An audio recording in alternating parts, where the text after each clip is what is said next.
तो मित्रों सभी के लिए विनम्रता के साथ आदर। और मित्रों, मैं तो ये चाहूँगा कि बहा दो प्रेम की गंगा, दिलों में प्रेम का सागर, हमें आपस में मिलजुल कर प्रभु रहना सिखा दे। तो मित्रों, आज बात करते हैं बढ़ती औषधियों और बढ़ते चिकित्सा लोगों के विषय में आज प्रकाश डाल लेते हैं। जो इस प्रकार है कि इसका एक एग्जाम्पल या उदाहरण लेते हैं बांग भट्ट अर्थात महर्षि चरक जी से। अच्छा, तो मित्रों, हमें पहले ये समझना पड़ेगा कि हमारा शरीर क्या है।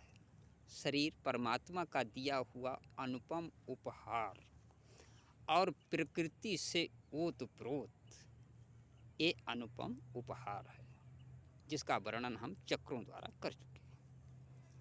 अच्छा, तो जब हमारा शरीर प्रकृति नियम में है तो हमें इसे प्रकृति नियम में ही चलाना है।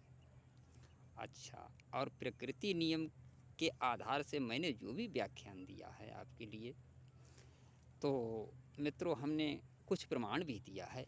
जो आखिरी प्राणायाम का जो हमने वर्णन किया है उसमें कुंभक, रेचक और स्तंभ वृत्ति तीनों प्राणायामों का मैंने कुछ हमने आपके सामने अपना प्रमाण प्रस्तुत किया है।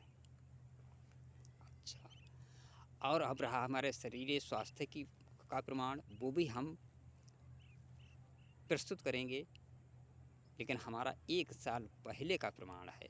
अगर यदि नया प्रमाण चाहिए है तो हम कुछ समय के बाद आपके सामने प्रस्तुत करते हैं। तो चलिए अब एग्जाम्पल पर ध्यान देते हैं। महर्षि चरक जी ने औषधियों का विस्तार किया और ये विस्तार उन्होंने आयुर्वेद से लिया है। अच्छा, उन्हें आयुर्वेद का अध्ययन करने के बावजूद फिर उन्होंने एक ट्रेनिंग सेंटर या जिसे मेडिकल कहते हैं, मेडिकल कॉलेज कहते हैं, वो खोल दिया और उसमें ज़्यादा से ज़्यादा विद्यार्थियों को औषधियों का शिक्षण दिया गया। तो शिक्षण के दौरान जितने मेधावी छात्र थे उन्हीं की तरफ ध्यान रहता है शिक्षक का, और बाकी पढ़ते तो सभी लोग हैं। तब जब कार्यकाल पूरा हुआ तो उन्होंने कह दिया कि भाई ठीक है कि अब कार्यकाल पूरा हो गया, अब अपने अपने घर आप जा सकते हैं। तो जिन विद्यार्थियों ने औषधियों का रिसर्च किया है तो वो भाई डिस्पेंसरी खोलेंगे और चिकित्सा करेंगे। तो 1 साल 2 साल के बाद उन्होंने सोचा कि अच्छा चलते हैं, परीक्षण करते हैं किसने क्या सीखा। तो वो जिस शिष्य के पास जाते थे तो उनका प्रश्न था कि कोढ़ रोग मतलब रोगी कौन नहीं। तो किसी ने त्रिकटु बता दिया, तो किसी ने च्यवन प्रकाश बता दिया, किसी ने त्रिफला बता दिया, किसी ने शिलाजीत बता दिया। जिसकी जो समझ में आया है कि ये औषधियाँ यदि कोई भी व्यक्ति, हर व्यक्ति अगर इस्तेमाल करता रहेगा तो वो बीमार नहीं हो सकता है। लेकिन ऋषि जी को संतुष्टि नहीं, उन्होंने सोचा कि हमारा किया हुआ परिश्रम सब बेकार चला गया। अरे भाई ये कुछ नहीं पढ़ पाए, जो हमने मेन मुद्दा इनके लिए बताया था वो तो ये भूल गए, अब केवल औषधियाँ घोटते रहिए। तो उनके एक शिष्य थे मेधावी, ये मेधावी छात्रों में उनकी गणना थी, वो थे बांग भट्ट। तो उन्हें चलो ठीक, उन्हें भी देख लेते हैं उनने क्या सीखा।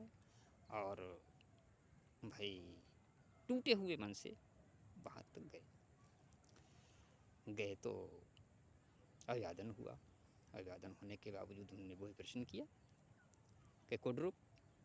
तो बांग भट्ट जी कह रहे हैं हितवोक मितवोक और ऋतवोक। बढ़े आगे और उन्हें पिठी पे हाथ फेर दिया कि शाबाश बेटे। जबकि बांग भट्ट जी ने कोई डिस्पेंसरी नहीं खोली थी, बिल्कुल सामान्य रूप से जैसे रह रहे थे ऐसे रहे, और उन्होंने कोई डिस्पेंसरी खोली ही नहीं। उनने किया उनने वो किया जो 1 नंबर में होना चाहिए था। उन्होंने लिखा भाव प्रकाश। भाव प्रकाश शास्त्र का उन्होंने रचना किया, उसे रचा, उसे लिखा। अच्छा, अब आप सोचते होंगे कि अरे तो इसमें क्या हो गया? अरे नहीं भाई, कोई ग्रंथ लिखने के लिए बहुत बुद्धि की ज़रूरत पड़ती है, तब जाके लिखा जाता है, ऐसे नहीं लिखा जाता है साधारण। अच्छा, इसके बाद क्या हुआ? अच्छा हाँ, अब ये भी हम बता देते हैं आप, उस भाव प्रकाश के अंदर है क्या? उसमें उन्होंने 4 वर्ग दिए हैं, वनस्पति वर्ग, मांस वर्ग, दूध वर्ग और मूत्र वर्ग। अच्छा, और हम ये भी बताएंगे आपको कि BAMS की डिग्री जिन डॉक्टरों के पास होती है, उन्हें वो भाव प्रकाश जरूर पढ़ना पड़ता है।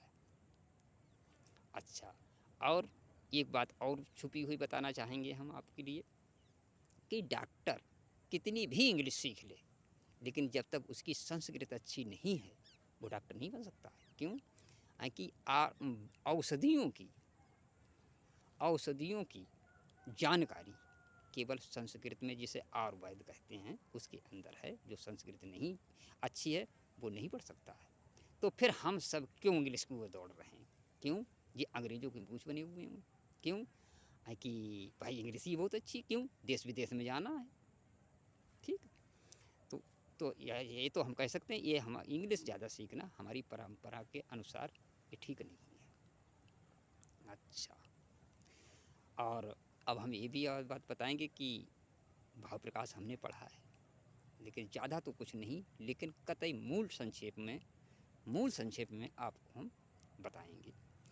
वनस्पति वर्ग के अंदर सबसे महान है त्रिफला, जबकि हम पिछले भी वीडियो में आपको दर्शा चुके हैं। अच्छा, अब एक पौधा जो है जो जीवन दान देता है, ये इससे भी बड़ा है, वो है पीपल का वृक्ष।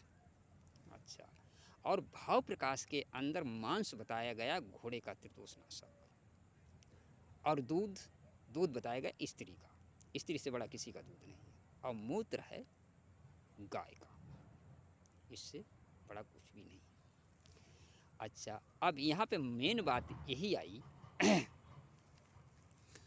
कि जब उन्होंने पांग भट्ट जी से प्रश्न किया कि कोडरुक, तो उन्होंने कहा हितभुक मितभुक ऋतुभुक, मतलब हितभुक, हितकारी भोजन करें। अब हितकारी भोजन में आती हैं 4 श्रेणियाँ। नंबर 1 बचपना, बचपन का भी भोजन अलग है, फिर युवा अवस्था का भोजन अलग है, फिर वृद्धा अवस्था का भोजन अलग है, और फिर रोगावस्था का भोजन अलग है। तो इन चारों स्थितियों में वह भोजन जो आपको हित दे, वो भोजन करें। तो ये हो गया हितकारी भोजन, जिसे कहते हैं हितभुक। और मितभुक मतलब चोरी डकैती नंगई लुच्ची, इस तरह का भोजन, इस तरह से पैदा किया हुआ भोजन ना करें। और ऋतुभुक, ऋतु के अनुसार, जबकि 6 ऋतुएं होती हैं, 6 दूनी 12, 2 महीने की एक ऋतु हुई।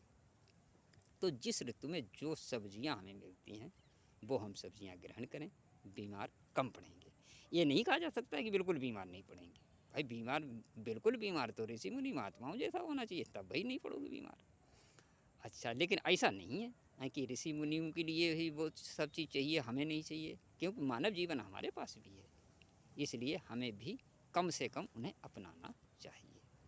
अब रही बात है कि भाई जो हम आपके सामने प्रस्तुत कर रहे हैं, तो ये भी केवल इशारा है भाई, समझना आपको भी कुछ पड़ेगा। और मैं इसी व्याख्यान को मैं यहीं विसर्जन करने की अनुमति आपसे चाहता हूँ। सभी के लिए विनम्रता के साथ आदर, और अपने महर्षि दयानंद जी को सत सत नमन करते हुए ओम तत्सत।